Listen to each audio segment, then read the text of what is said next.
What's up, guys? Hades here. So, Elemental Domain, I'm going to be talking about Thunder and Fridays, right? The boss changes every week, and so you have to be able to adapt to each boss. But I want to talk about Thunder in general because this event is one of the most important in the game right now, as it holds the key to unlocking stronger immortals through the equipment. But this equipment is not easy to get. I've been very successful in this event so far, and I still haven't been able to upgrade my armor. But to Thunder. Thunder is naturally weak at this event. You can see here, only 2 people today have actually passed it, and this is one of the easiest bosses to beat. Because, why would you pick Thunder over everything else, right? The Immortals are very tanky, bulky. Cao Cao and Toku don't do any damage. Khan is an AoE hero. Peter is a line hero. He hits 2, also AoE technically. But there's no single target repeated damage. Things like a Rash and YSS and Kubal Khan and stuff like that. They just don't do the same types of damage. So you have to rely on Khan to do your damage. And I don't have any upgrades on Peter. So here's what it looks like. I have level 8 Cao Cao, level 8 Khan, and then nothing on Peter and Toku. If I had Peter level 8, I might be able to get a little bit farther. Now, this is kind of the final evolution of this build. I want to show you and walk you through what it started like and how much I did versus how much I grew it. So I attacked it yesterday. In my very first attack, I only got 22%. But 22% is important because at 25, you get more boxes. Now here's the evolution. I started with combo, thinking single target. You get to activate it twice with Wind Rage, very strong for damage.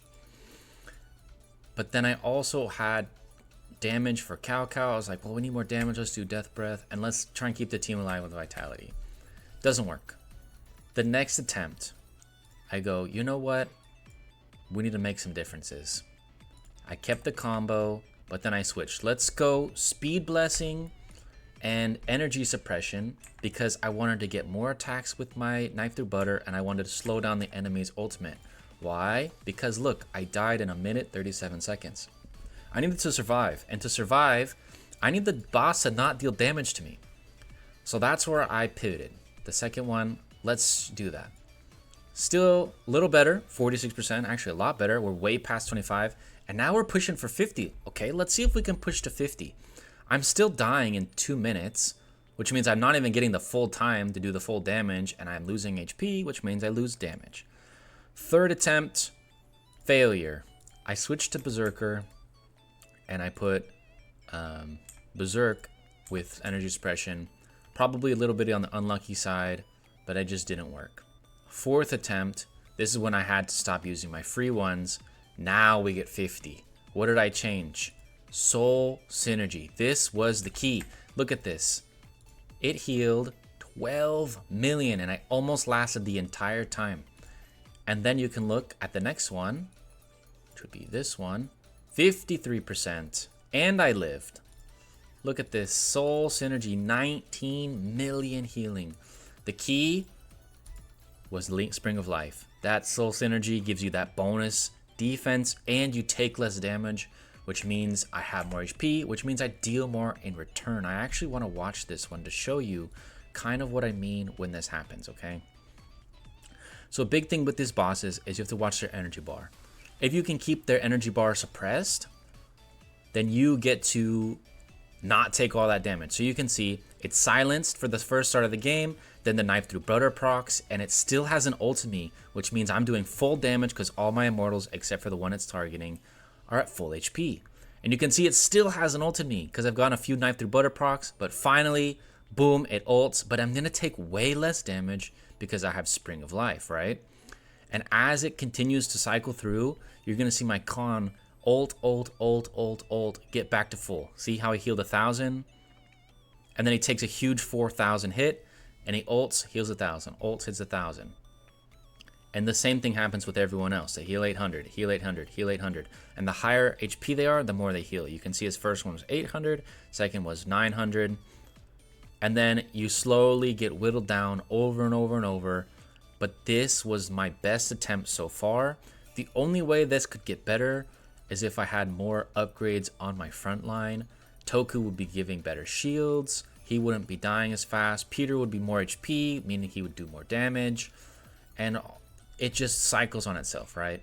But this self-fulfilling kind of recycling of HP through the Spring of Life and Soul Synergy really helped keep the team alive, which means I can continue to deal damage. And look, Khan is still almost 70% HP, meaning he's doing almost all the damage.